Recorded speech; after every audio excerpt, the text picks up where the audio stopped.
आज मुझे यहाँ चुनाव की दृष्टि से करनाल में आदरणीय मनोहर लाल जी के लिए, नायब सिंह सैनी जी के लिए औपचारिक रूप से निमंत्रण पत्र आप तक पहुंचाने का जिम्मा मिला है और मैं आप सबको वो बड़ी भारी मार्जिन से वो विजयश्री हो और दोनों सीटें आप जिताकर इनको भेजें, यह अपील मैं सबसे पहले आप सबसे करता हूं।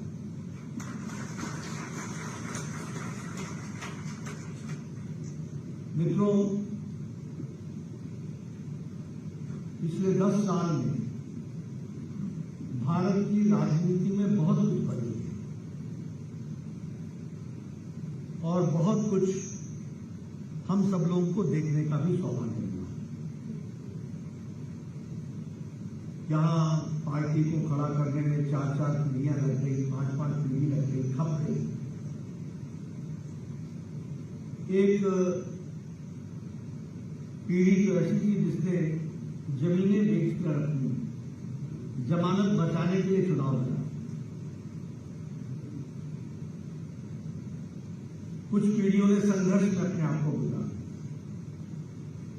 और आज हम सब लोग सौभाग्यशाली हैं कि हम उस पल के चश्मदीद गवाह हैं जब भारतीय जनता पार्टी एक विशाल रूप में दुनिया की सबसे बड़ी पार्टी थी और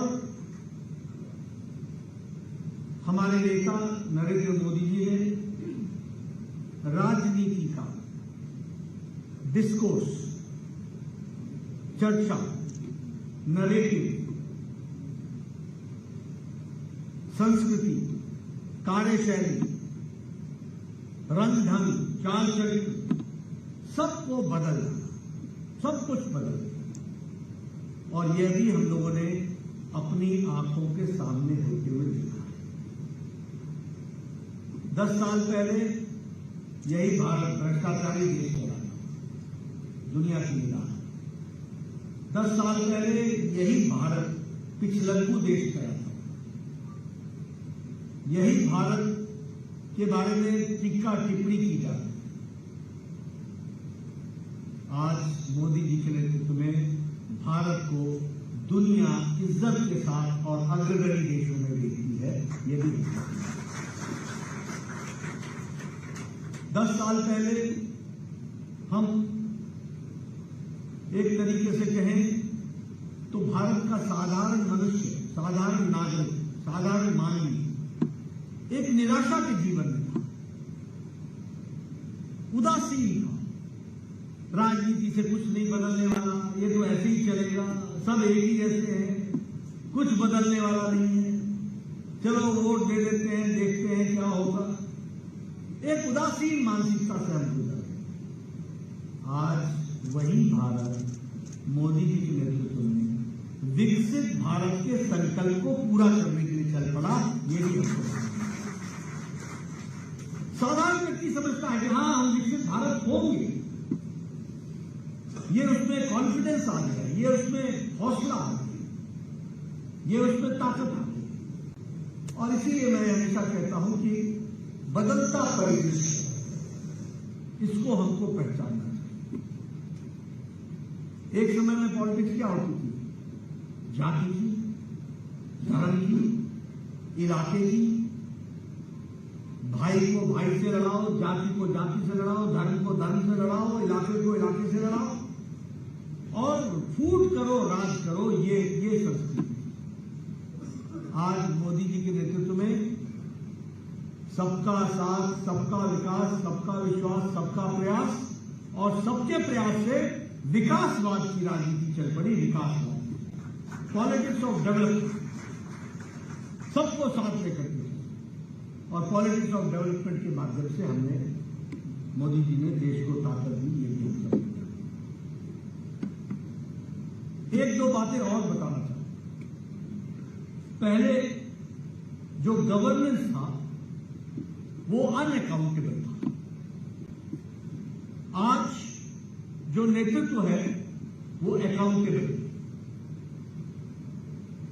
रिपोर्ट कार्ड की राजनीति। मनोहर जी खड़े होंगे तो गिनाएंगे कितने हाईवे बनाए, कितना स्कूल बनाए, कितने कॉलेज बनाए, कौन सी रेलवे लाइन चौड़ी की, कौन सी इलेक्ट्रिफिकेशन किया, कौन नई गाड़ी चलाई, कौन क्या काम किया। शहरी नहीं आएंगे तो वो भी अपना रिपोर्ट कार्ड रखते हैं। कभी आपने 10 साल पहले किसी को रिपोर्ट कार्ड रखते हुए देखा है क्या? कभी मैनिफेस्टो को किसी ने सीरियसली लिया था क्या?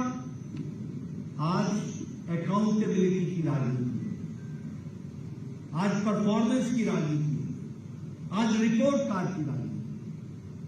यह अंतर डिस्कोर्स में और नैरेटिव में हुआ है, जिसको हमको समझना है।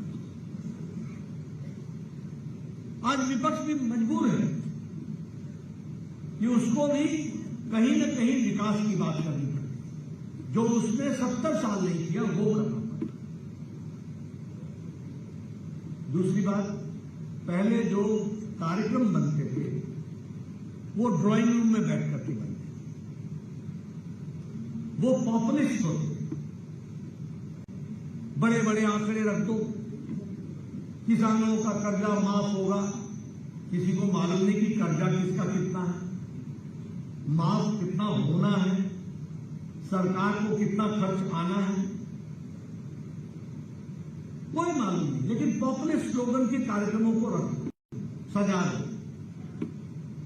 आप बीजेपी का मैनिफेस्टो देखिएगा तो बीजेपी के मैनिफेस्टो में अगर हम कहते हैं कि ये हम सुविधा देंगे तो साथ में हम ये भी बताते हैं कि इसमें इतने 1000 करोड़ रुपए लगेंगे, जिसकी हमने कैलकुलेशन कर ली है। यानी फैक्चुअल टारगेट्स को तय करना और डिटेल में जाना, यह भी हम लोगों ने। इसका फर्क क्या पड़ा है? इसका फर्क ये पड़ा है कि आज लास्ट माइल डिलीवरी, अंतिम व्यक्ति तक, जिसको आप लाभार्थी बोलते हो, जिसको आप बेनिफिशियरी बोलते हो, वह आज मोदी जी के राज में बिना सिफारिश के उस तक लाभ पहुंच रहा है। ये हमारी नीतियों की ताकत है। इसको बिना सिफारिश, सब कुछ डिजिटल है। फॉर्म भरो, और प्रधानमंत्री जी ने तो अभी जो यात्रा चलाई थी, उस यात्रा में तो घर घर डिलीवरी कर दी। गांव गांव जाकर के आयुष्मान के कार्ड बनाए, गांव गांव जाकर के उज्ज्वला के गैस का कनेक्शन दिया, गांव गांव जाकर, और 100% सैचुरेशन पर लाने का काम किया। लास्ट माइल डिलीवरी, ये आज प्रधानमंत्री मोदी जी की संगठनात्मक और प्रशासनिक ताकत को दिखाता है और दर्शाता है। और इसीलिए आज सारी चीजों में एक फर्क आया है। अभी हम लोग हमेशा चर्चा करते हैं, आपको याद होगा कोरोना में हम लोग लगे हुए थे। प्रधानमंत्री मोदी जी ने उस समय एक पैकेज दिया था, वो 1,50,000 करोड़ का पैकेज दिया। एमएसएमई के लिए अलग से दिया था, एग्रीकल्चर सेक्टर के लिए अलग से दिया था, प्रधानमंत्री गरीब कल्याण अन्न योजना के लिए अलग से दिया था। ये कांग्रेसी भाई उस समय चिल्लाने लगे, इससे क्या होगा जी, हम कैश चाहिए, कैश चाहिए, कैश चाहिए। क्यों? इनको कैश इसलिए चाहिए होता है क्योंकि सारी जिंदगी कमीशन में जिंदगी गुजरी है। तो इनको तो डायरेक्ट बेनिफिट ट्रांसफर से तो इनको दिक्कत है, दुश्मनी है। लेकिन आज उसका नतीजा ये हुआ है, उस पैकेज का कठोर फैसला कोरोना के दौरान लिया है कि आज भारत की अर्थव्यवस्था मजबूत सुदृढ़ खड़ी हो गई। जब अमेरिका लड़खड़ा रहा है, जब यूरोप डगाडोल हो रहा है, जब जापान में मुसीबत है, जब चीन पिछड़ रहा है, तो भारत 11वें नंबर से छलांग लगा के 5वें नंबर पर। क्यों? क्योंकि मोदी जी ने रेवड़ी नहीं बांटी, मोदी जी ने भारत को मजबूत किया। ये प्रधानमंत्री गरीब कल्याण अन्न योजना, इस योजना ने 25 करोड़ जनता को गरीबी की रेखा से ऊपर उठा दिया। 25 करोड़। और इंटरनेशनल मॉनिटरी फंड बोलता है कि भारत की अति गरीबी अब 1% से भी नीचे आ गई है, पॉइंट में आ गई, डेसिमल में आ गई। कभी सोचा था, कभी समझा था किस तरीके की बात? लेकिन आज ये हम होता हुआ देख रहे हैं। बहुत से फर्क आए। कोरोना की बात करूं, मैं कई बार सुनाता हूं, मुझे स्वास्थ्य मंत्री रहने का मौका मिला, भारत का भी और प्रदेश का भी। हमारे देश में ट्यूबरक्लोसिस को दवा को आने में 25 साल लगे, 25 से 28 साल। हमारे देश में टेटनस की दवा को आने में 28 साल 30 साल लगे। हमारे देश में डिप्थीरिया की दवाई को आने में 25 से 30 साल लगे। हमारे देश में जापानी बुखार की दवाई को और नेशनल प्रोग्राम बनने में 100 साल लगे। ये हमारा देश है। आप भी सुनते होंगे बचपन में, 60 के दशक में, टेटनस की दवा विदेश से आ रही है, जल्दी मंगवाओ नहीं तो पेशेंट चला जाएगा। सुनते थे कि नहीं सुनते? आज कोरोना आया, 2020 को 27 जनवरी को पहला केस, 2020 की अप्रैल को टास्क फोर्स बैठाई गई और 9 महीने के अंदर मोदी जी ने एक नहीं 2 वैक्सीन बना करके भारत में। और सबसे बड़ी बात यह है कि 220 करोड़ डोज, डबल डोज और उसके साथ साथ बूस्टर, दुनिया का सबसे बड़ा और सबसे तीव्र गति से चलने वाला वैक्सीनेशन प्रोग्राम भारत का बन गया, दुनिया में हमारा है। और सबसे बड़ी बात यह है कि 100 देशों को हमने वैक्सीन मैत्री में वैक्सीन पहुंचाई, 100 कंट्रीज, और 48 देशों को मुफ्त में हमने उनको मदद के हिसाब से 48 देशों को हमने वैक्सीन पहुंचाई। आज भारत आत्मनिर्भर हो गया, मांगने वाला भारत नहीं है, अब देने वाला भारत है। इस बात को ध्यान रखिए। पेट्रोकेमिकल्स में हम आ गए, इस्पात में हम चौथे नंबर से दूसरे नंबर पे आ गए। मोबाइल में हम 92% मोबाइल हम बाहर से खरीदते थे, आज 97% मोबाइल भारत में बन रहा है। आपके हाथ में 10 साल पहले जो मोबाइल होता था उसमें लिखा होता था made in Taiwan, made in China, made in Japan, made in Korea. आज आपके मोबाइल में लिखा है मेड इन इंडिया। एप्पल भी अब भारत में बना।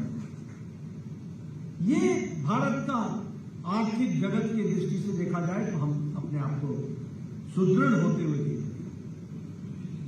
दवाइयों में हम दूसरे नंबर के मैन्युफैक्चरर बन गए, दुनिया को एक्सपोर्टर हम नंबर 2 हैं। सबसे सस्ती और असरदार दवाई आज भारत बना और ये सब 10 साल के अंदर हुआ। आप बताइए, बुलेट प्रूफ जैकेट हम मंगवाते थे, आज बुलेट प्रूफ जैकेट हम एक्सपोर्ट कर रहे हैं। हमारे फाइटर प्लेन्स बन रहे हैं, हमारे हेलीकॉप्टर्स बन रहे हैं।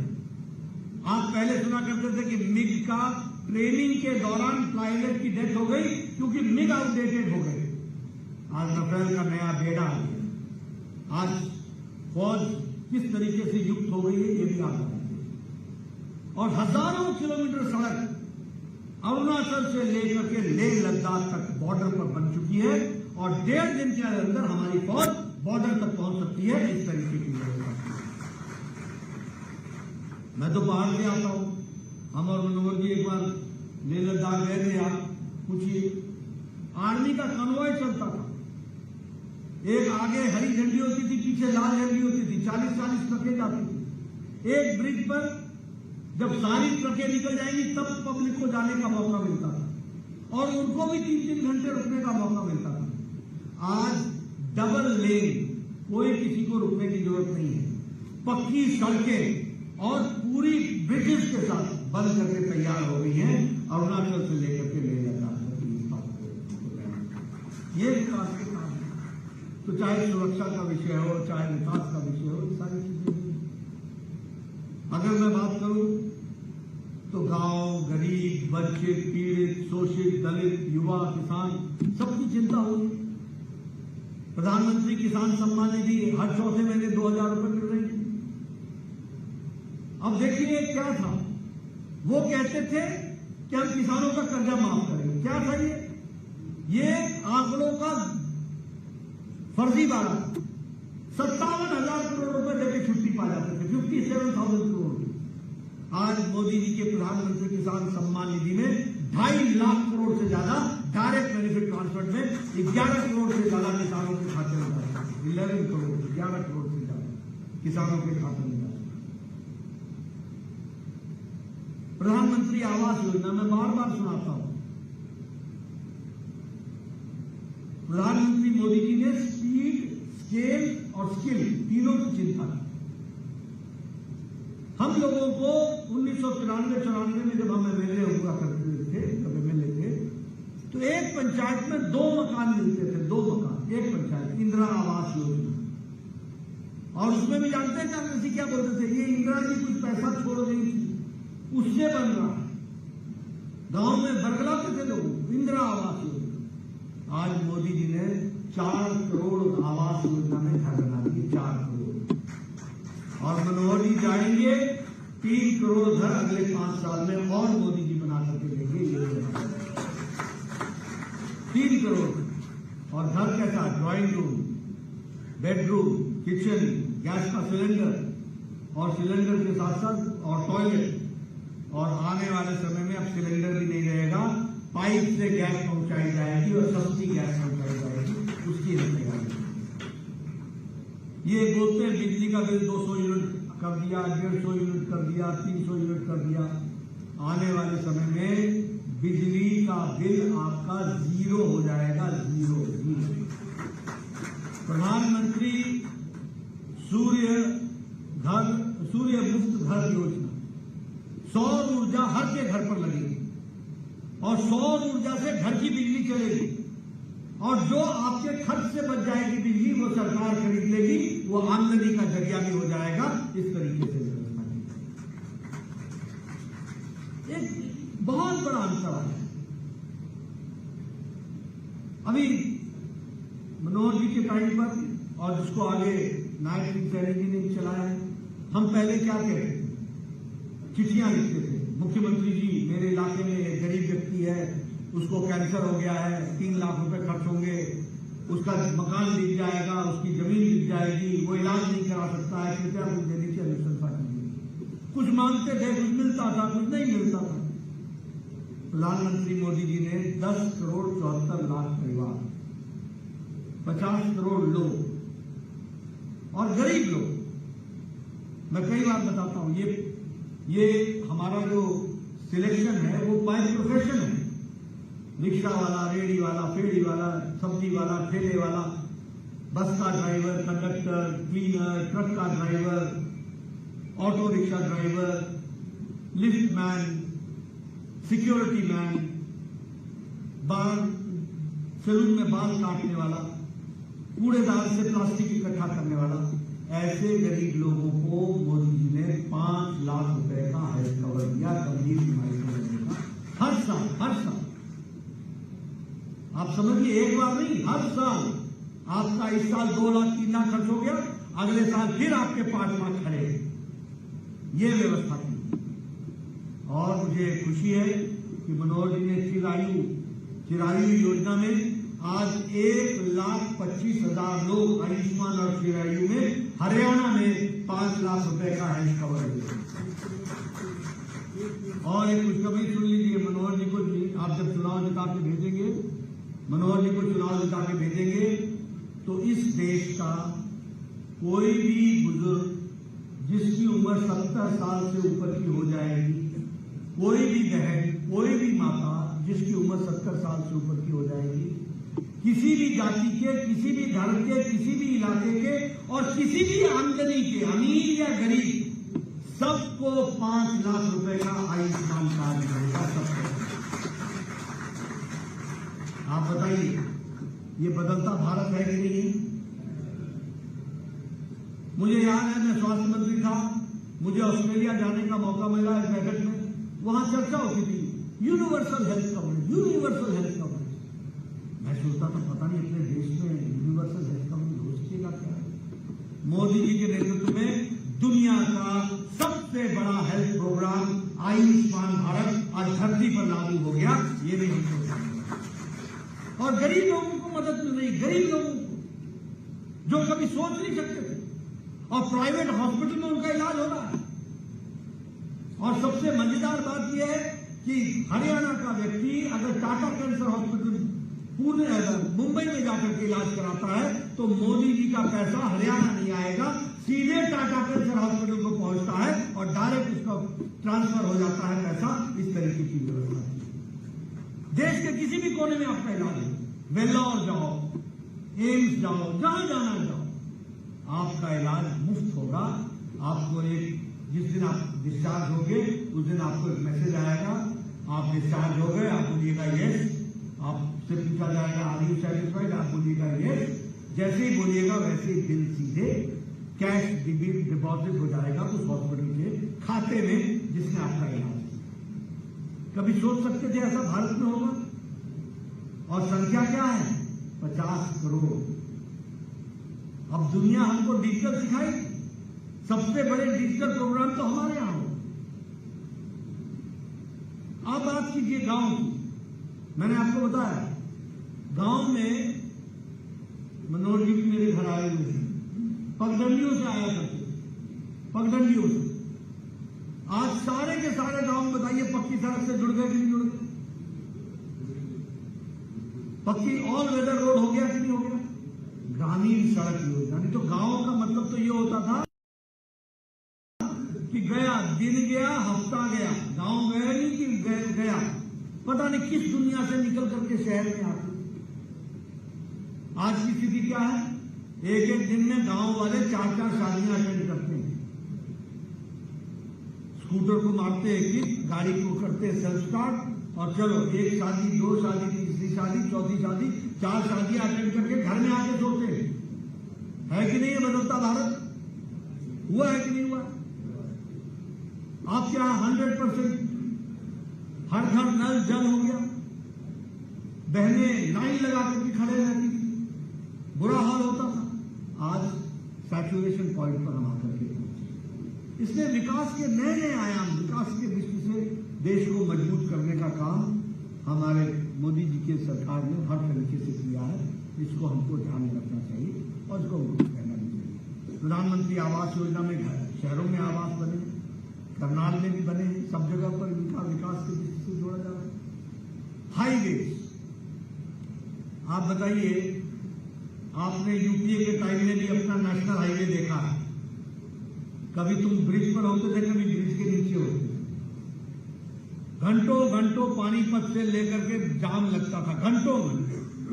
मैं ठीक बोल रहा हूं क्या? आज 28 किलोमीटर के हिसाब से प्रतिदिन नेशनल हाईवे बन रही है।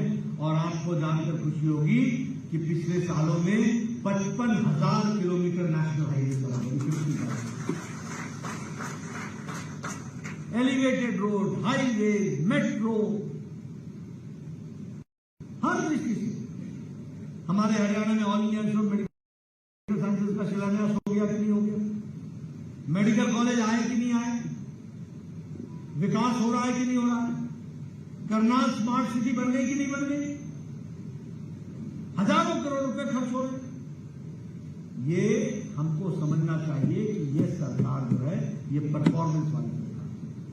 और मुझे खुशी है कि जब केंद्र सरकार सब कुछ देता रहा तो मनोहर जी भी पीछे नहीं रहे। इन्होंने भी नई नई स्कीम चला करके हरियाणा को पारदर्शी प्रशासन देने का काम किया और विकास की ओर हर दृष्टि से पारदर्शी सरकार। इसलिए मित्रों, हम लोगों को अब ये समय आया कि हम इसको समझें। मनोहर जी की मैं स्कीम्स नहीं बता रहा हूं, लेकिन एक एक स्कीम गरीब को मदद देने वाली। आप केरोसिन फ्री हो गए सबसे पहले, एनवायरमेंट में सबसे बड़ा काम आपने कर दिया। आप डीबीटी में चले गए। ये हरियाणा को पर्चियों पर नौकरी देने के लिए माहिर था, माहिर बदनाम था। मैं सही बोल रहा हूं कि नहीं बोल रहा हूं? पारदर्शिता से एम्प्लॉयमेंट भी मिली और हमारे किसी भी एम्प्लॉय को दर दर नहीं फटकना पड़ा। डिजिटल में उसने अपना डाला और उसकी ट्रांसफर मन मुताबिक हो गई, ट्रांसफर पॉलिसी। ऐसी कई स्कीम है। अब मैं आपसे सिर्फ एक बात करता हूं, ये सारी बातें मैं क्यों कर रहा हूं? इसलिए कि आप वोट देने वाले नहीं हो, आप उनमें से हो जो वोट दिलाने की ताकत रखते हैं। आप कईयों को प्रभावित करते हैं। आपके बताए हुए लोग, आपके कहने पर चलने वाले लोग हजारों में हैं। और इसलिए मेरा आपसे निवेदन है कि इन बारीकियों को अपने ढंग से समझाना उनको बहुत जरूरी होगा। और ये जो उदासीनता की मानसिकता से मोदी जी ने देश को निकाला है, इसको हमको आगे बढ़ाना है। और इसीलिए हमारी ये प्रथम जिम्मेवारी हो जाती है कि हम चुनाव को उसी तरीके से लें और पूरी ताकत लगा करके चुनाव को जीतें। मैं यहाँ ये भी आपको बताना चाहूंगा, मनोहर जी की मैं तारीफ करूं या नायब सिंह जी की तारीफ करूं, इसकी आवश्यकता नहीं है। आप मनोहर जी को मुझसे ज्यादा जानते हैं, 10 साल इन्होंने प्रतिनिधित्व किया है। लेकिन हाँ, मैं इतना जरूर कह सकता हूं कि यह कर्मठ, पक्के और कर्तव्यनिष्ठ नेतृत्व तो इन्होंने प्रदान किया है, ये मैं जरूर कहूंगा। अपने कर्तव्य को इन्होंने दिखाया और आपकी इन्होंने दिन रात चिंता की है, प्रदेश की इन्होंने दिन रात चिंता की। नायब सिंह सैनी अपने मधुर स्वभाव के साथ साथ सबके लिए काम करने के लिए आतुर है, नौजवान है, तमन्ना है। और मैं सबसे बड़ी बात कहूंगा कि आपके हाथ में तो दोनों हाथों में लड्डू है, दोनों हाथों में लड्डू। अब इसको संभाल के रखना तो आपकी जिम्मेवारी है, तो इसको भी आप पूरा करें। एक बात मैं जरूर बताना चाहूंगा, हमारा विपक्ष दुर्भाग्य आज मुद्दा विहीन हो गया है और ऐसी हरकत करता है जो कभी राजनीतिक दल को छोड़ो, किसी व्यक्ति से भी आशा नहीं होती। ऐसी हरकतें करता, इनको आपसे कोई लेना देना नहीं है। ये तो अपने परिवार का पोषण कर रहे हैं और बार बार बोलते बेरोजगारी बेरोजगारी बेरोजगारी। हाँ, सच्चाई है, बेरोजगार तुम हो गए हो और तुम्हारा परिवार हो गया बेरोजगार, और कोई नहीं। देश की इकोनॉमी आगे बढ़ रही है। आखिर 10 लाख करोड़ रुपए मोदी जी ने इंफ्रास्ट्रक्चर में लगाया, 10 लाख करोड़, 55,000 किलोमीटर की नेशनल हाईवे बनी है। किसी न किसी ने तो सड़क बनाई है, किसी न किसी को तो आमदनी हुआ है। All India institute of medical sciences 2-2 हजार करोड़ रुपए के बन रहे हैं। सारी रेल की इलेक्ट्रिफिकेशन हो गई, 50,000 किलोमीटर की नई रेल की लाइन बिछ गई। 10 लाख करोड़ रुपए लगा है। 10 लाख करोड़ रुपए ने रोजगार नहीं दिया क्या? इनको इकोनॉमी का ईवी नहीं मालूम, ये जानते नहीं। हाँ, बेरोजगार कांग्रेस ही हो गए, इसमें कोई दो राय नहीं है। और आपने आगे और भी करना है हमको बेरोजगार, वो तो होंगे। क्यों? क्योंकि ये अपने परिवार को पाल रहे थे। सारा झमंडिया गठबंधन उठा के देते। फारूक अब्दुल्ला को उमर अब्दुल्ला की चिंता, मुफ्ती साहब को महबूबा की चिंता थी, प्रकाश सिंह बादल की हम इज्जत करते हैं लेकिन सुखबीर बादल, चौटाला परिवार, अखिलेश, मुलायम सिंह ने अखिलेश जी को बैठा दिया, अखिलेश डिंपल को ले आए, लालू ने राबड़ी को, राबड़ी ने तेजस्वी को, तेजस्वी ने तेज प्रताप को, तेज प्रताप ने मीसा को, मीसा ने विक्रमणि को। बचा कौन? ममता को भतीजा ही पसंद आता है, बाकी सब जाओ जहां जाओ। केसीआर को केटीआर ही पसंद आता है, दामाद और कविता ही पसंद आती है। करुणानिधि को स्टालिन पसंद आता था, स्टालिन को उदयनिधि स्टालिन पसंद आता है। शरद पवार ने अजीत पवार को छोड़ दिया, सुप्रिया सुनी बेटी के पीछे बेटी को लेकर के खड़े हो। उद्धव ठाकरे को आदित्य चाहिए। ये सब परिवार की पार्टियां, इनको कोई आपसे लेना देना नहीं है। और ये सब भ्रष्टाचारी पार्टियां, सब भ्रष्टाचार।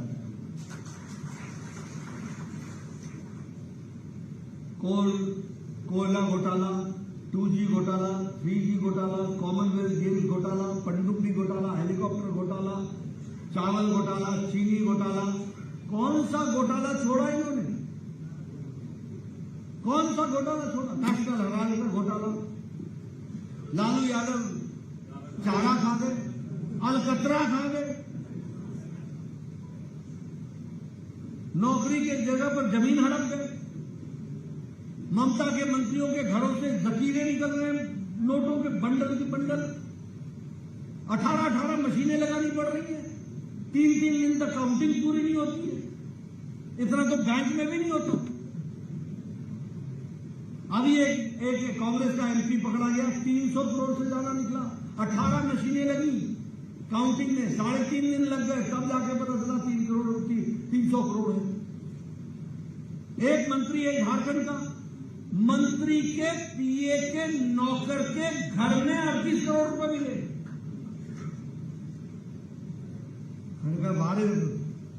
बारह मंत्री के पीए का नौकर भी लक्ष्मी मेहरबान है। ऐसे लोग ऐसे बोले भ्रष्टाचारी है कि नहीं है? सब है कि नहीं है? आप बताइए। डीएमके का उन्होंने बालू घोटाला कर दिया, केसीआर ने शराब का घोटाला कर दिया, और केजरीवाल तो नामी ठग है। मैं राजनीति में जाऊंगा, राजनीति में मैं पार्टी नहीं बनाऊंगा, पार्टी बनाऊंगा, मैं चुनाव नहीं लड़ूंगा, चुनाव लड़ा, मैं कांग्रेस से समझौता नहीं करूंगा, गलबैया लेकर के घूम रहे हैं आपस में। मैं महिलाओं का सम्मान करूंगा, धर्मी दुर्व्यवहार कर दिया। क्या छोड़ा आपने? क्या रखा आपने? क्या मान मर्यादा रखी? और आप देखिए, राहुल गांधी बेल पर, सोनिया गांधी बेल पर, चिदम्बरम बेल पर, कार्तिक चिदम्बरम बेल पर, लालू प्रसाद यादव बेल पर, हमारे ये अभी 20 दिन के लिए आए हैं, फिर 1 जून को जाएंगे। मनी आज मैंने से पूछा था पत्रकार से, मैंने कहा, बोले मुझे अरेस्ट करो। मैंने कहा बेल बात कैंसिल करना, अपने आप अरेस्ट हो जाएगा, जेल तिहाड़ पहुंच जाएगा।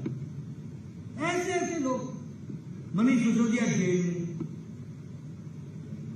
सत्येंद्र जैन जेल में, आजम खान जेल में, टीएमसी के मंत्री जेल में, हमारे डीएमके के मंत्री जेल में। ये सारे बेल पर ही है, जेल में। ये भ्रष्टाचारियों का। और दूसरी बात बताओ, ये राम विरोधी बताना चाहिए लोगों को। छोटी देखिए, कभी भी अपने ऊपर इल्जाम को चिपकने नहीं देते, जवाब ही नहीं देते। मैं हर जगह पूछ रहा हूं। आप बताइए, सोनिया गांधी की यूपीए की सरकार ने कोर्ट में एफिडेविट दिया था कि नहीं दिया था कि राम काल्पनिक है? कहा था कि नहीं कहा था कि इसका ऐतिहासिक आधार नहीं है? कहा था कि नहीं कहा था कि इसका कोई वैज्ञानिक आधार नहीं है? कपिल सिब्बल ने कहा था कि नहीं कहा था कि कोर्ट की डेट आगे दो, जरा इसको बीजेपी को फायदा होगा? अटकाना, लटकाना, भटकाना और राम काल्पनिक बताना, ये राम विरोधी है कि नहीं है? ये किस मुंह से जाएंगे राम के दर्शन करने? ठीक है, व्यास ने निमंत्रण दिया, लेकिन इनका जो इनका अतीत है वो इनका पीछा नहीं छोड़। ये सनातन विरोधी भी है। उदयनिधि स्टालिन ने बोला डेंगू है सनातन, मलेरिया है। ए राजा ने बोला कि HIV है।